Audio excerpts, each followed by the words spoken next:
Hello అండి, అందరికీ నమస్కారం. Welcome back to our channel. ఈరోజు వీడియోలో వంకాయ టమాటా పచ్చడి అలాగే రాగి ముద్ద చేశానండి.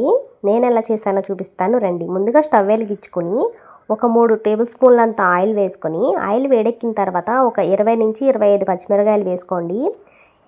ఇప్పుడు ఒక పావు కేజీ వంకాయ ముక్కలు అలాగే 3 టమాటాలు కొంచెం కొత్తిమీర కూడా వేసుకొని ఒకసారి అంతా బాగా ఫ్రై చేసుకోవాలి ఆయిల్లో.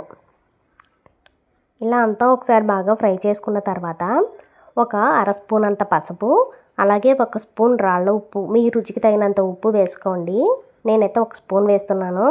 అలాగే కొంచెం చింతపండు కూడా వేసుకొని అంతా ఒకసారి మొత్తం అంతా ఒకసారి బాగా కలుపుకున్న తర్వాత మూత పెట్టుకుని వంకాయ ముక్కలు టమాటాలు బాగా మగ్గేంత వరకు మగ్గించుకోండి, మెత్తపడేంత వరకు. ఇప్పుడు ఒక 10 వెల్లుల్లిపాయల రేకలు కూడా వేసుకొని మొత్తం ఒకసారి బాగా కలుపుకొని ఒక 2 నిమిషాలు ఉంచిన తర్వాత స్టవ్ ఆఫ్ చేసుకుని చల్లారిన తర్వాత మిక్సీ జార్లోకి తీసుకొని మిక్సీ పట్టుకోవాలండి. కొంచెం కచ్చాపచ్చాగా మిక్సీ పట్టుకోండి, అలా అయితేనే పచ్చడి బాగుంటుంది.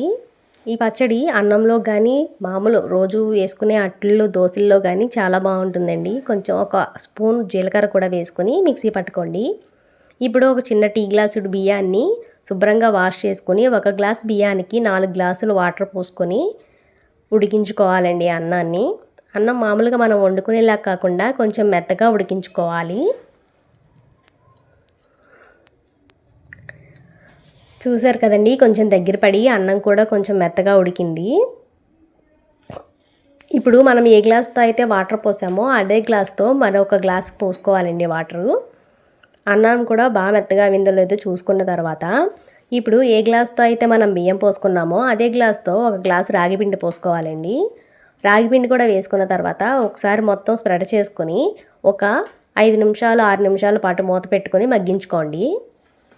మీడియం ఫ్లేమ్లో పెట్టుకోవాలండి. ఒకసారి మూత తీసుకుని ఇలా పప్పు గుత్తితో కానీ ఏదైనా మనం అరిసెలు పాకాన్ని పట్టుకునే తెడ్డు ఉంటుంది కదండి, అలాంటి దాంతో కానీ మొత్తం అంతా రాగిపిండి అంతా ఒకసారి బాగా కలిసేంత వరకు బాగా కలుపుకోవాలి. అలాగే రుచికి సరిపడా ఉప్పు కూడా వేసుకొని అంతా ఒకసారి బాగా కలుపుకోవాలి. మాకు ఇందాక కరెంటు పోయిందండి, అయినా సరే వీడియో షూట్ చేస్తున్నాను. అలాగే ఒక 2 స్పూన్లు నెయ్యి కూడా వేసుకొని మొత్తం అంతా నెయ్యి కూడా బాగా కలిసేంత వరకు బాగా కలుపుకోండి.